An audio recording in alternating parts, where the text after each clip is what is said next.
What's the hubbub? Let's take a moment to talk about gun control.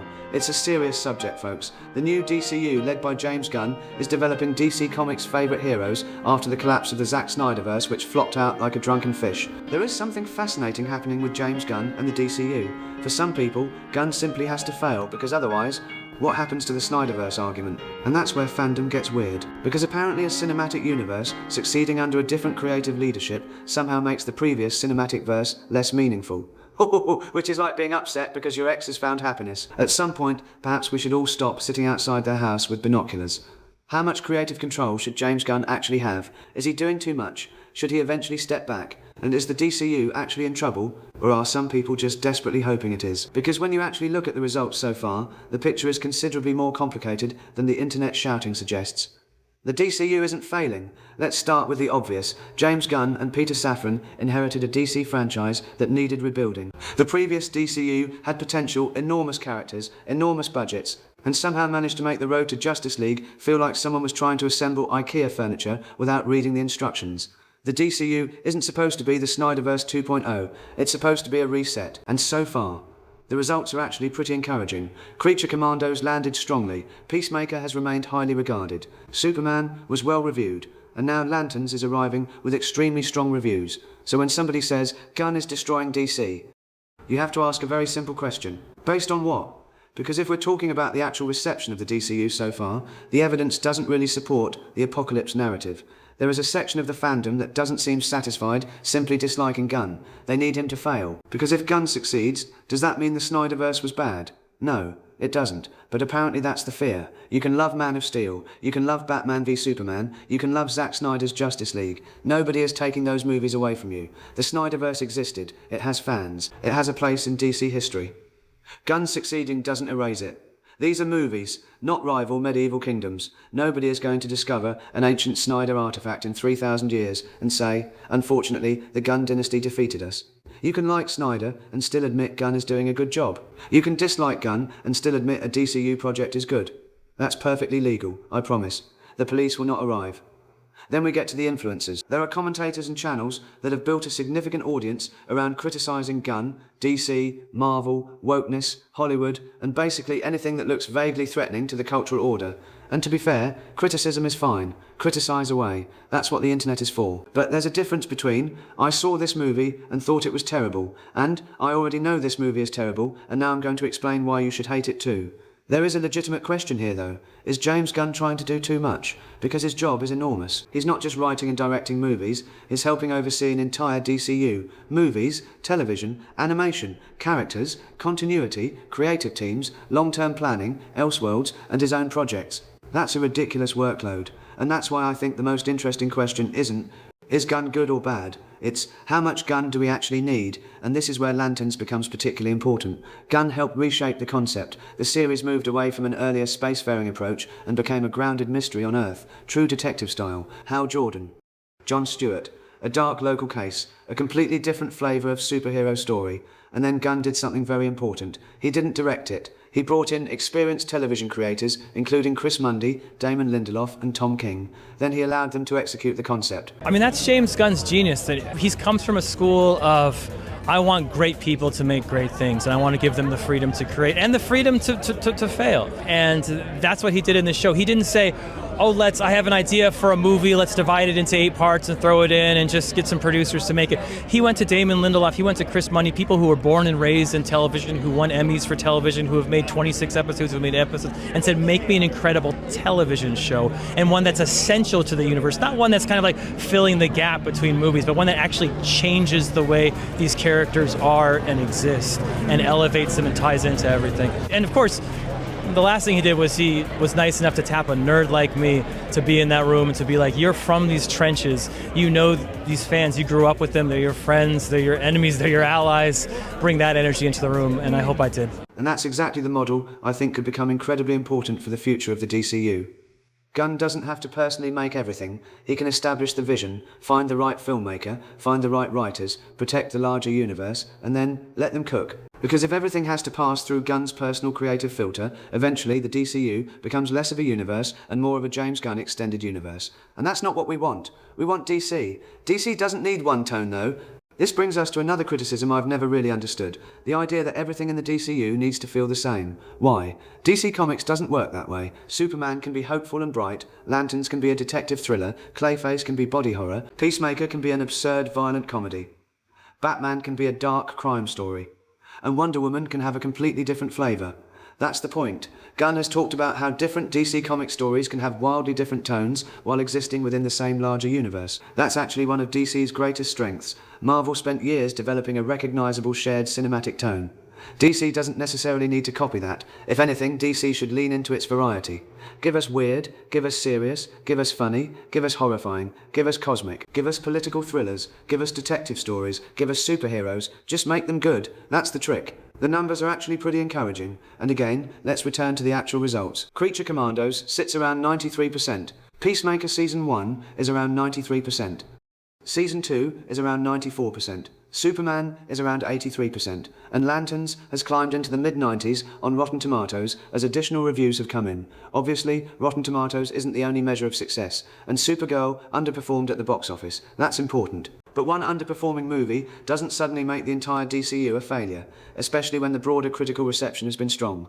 If Lanterns continues that momentum, that's particularly useful going into Man of Tomorrow, because suddenly Gunn isn't approaching that movie with a struggling universe behind him. He's approaching it with momentum, and momentum matters. Supergirl is the interesting warning sign. This is where I do think Gunn may have learnt something. Supergirl wasn't directed by Gunn. I think is going to be surprising. I don't think people quite appreciate the scale of what's about to happen. Craig Gillespie directed it, and it didn't perform as hoped. Now, I don't think Gunn is sitting in his office thinking, if only I'd directed Supergirl, Kara would have saved the box office. But you have to wonder whether something like that affects his thinking, because Gunn is now responsible for making decisions about some of DC's biggest characters. Batman, Wonder Woman, Supergirl, Green Lantern, Justice League. These aren't small experiments, and if something goes wrong when you've handed it to someone else, there's always the temptation to think, maybe I should have been more involved. That's the danger, because that mindset can lead to micromanagement. And the irony is that the solution to a disappointing project isn't always more Gunn. Sometimes it's simply the right creative team. Batman is the big test after Man of Tomorrow. Batman is probably the character where Gunn has to be especially careful. He gave Matt Reeves a lot of space for his Batverse, but there's no denying the draw of the character. He's got to have a DCU version soon. He's an A-tier character. You don't get many chances to introduce a new cinematic Batman, and the DCU needs him. That's like Marvel saying, let's not set up the next Spider-Man franchise, but Gunn doesn't necessarily need to direct it. In fact, I'd argue the opposite. If he can find a filmmaker who understands the character, understands the world, and has a genuinely fresh perspective, let that filmmaker make the movie. Gunn's job should be to make sure it belongs in the universe, not necessarily to personally put his fingerprints on every frame. That's the difference between being a filmmaker and being a studio architect. And there's another Batman story worth mentioning, Matt Reeves' The Batman Part 2. For a while, there were plenty of people online convinced this movie would never happen. It was apparently permanently delayed. Possibly doomed, maybe cancelled. Perhaps Robert Pattinson had already packed his bags, and yet, it's still moving forward. Funny how often reality refuses to cooperate with internet predictions. Gunn's ability to allow Elseworlds projects like Reeves' Batman to coexist with the DCU is actually one of the smartest things about the current strategy. We don't need one Batman. We can have different interpretations. That's what Elseworlds is for. Now we get to the big one, Man of Tomorrow. Gunn is back in full writing and directing mode, and this is where his personal involvement makes sense. If this is his story, let him make it. But what happens afterward? Let's imagine Gunn hits an 85% critic score. Let's imagine the movie makes around $700 million. That's not necessarily some gigantic Avengers-level number, but for a healthy DC franchise, that's a very encouraging result. At that point, Gunn has proven something. The DCU works, Superman works, the audience is there, the franchise has momentum. And then I can absolutely imagine Gunn looking at the numbers and thinking, well, obviously I should make Justice League now. And honestly, I wouldn't blame him. But I'd rather see Gunn build the people who will eventually make Justice League. Let another filmmaker make Batman.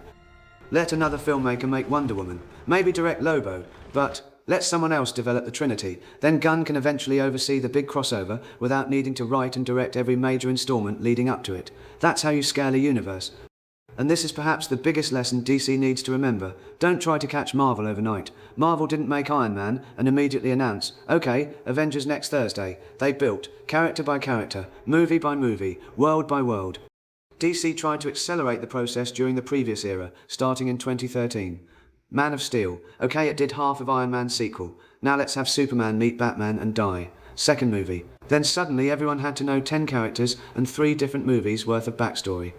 It felt like someone looked at Marvel's decade-long construction project and said, yeah, we can do that by Friday. And then came Batman v Superman, a movie featuring 2 of the most famous superheroes in history, and somehow the central conflict became, why did you say Martha? Maybe this time we don't sprint, maybe we walk. Build Superman, build lanterns, build Batman, build Wonder Woman, build the strange stuff, build the television side, build animation, then eventually Justice League. What should Gunn's role become? This is ultimately where I land.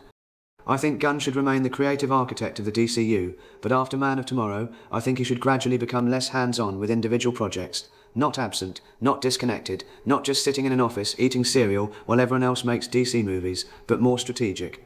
He should find filmmakers, develop concepts, protect continuity, maintain quality, solve problems, and let other people have their moment. Because if the DCU succeeds, the ultimate sign of Gunn's success won't be that every movie looks like something Gunn directed. It'll be that the universe works without him needing to direct everything. That's the real achievement, the future of the DCU, and there's a lot to look forward to. Batman, Wonder Woman, Lobo, more lanterns, animation, Elseworlds, potentially a Trinity movie, eventually Justice League. Projects that have moved to the back burner aren't necessarily dead.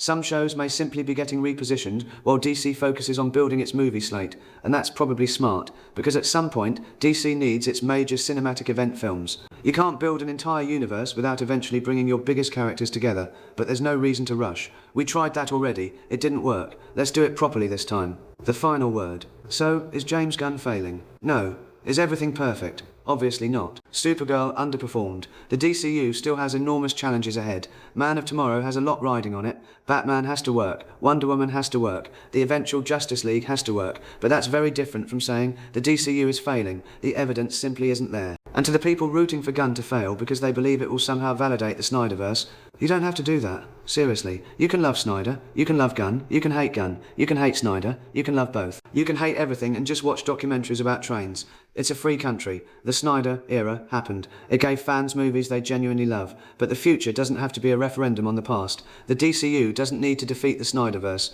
It needs to become good enough that we stop comparing the two. And so far, there's reason to be optimistic. The biggest question isn't whether Gunn can make the DCU successful. It's whether he can build a universe where other filmmakers are allowed to make it successful too. Lanterns may be our first real glimpse at that model.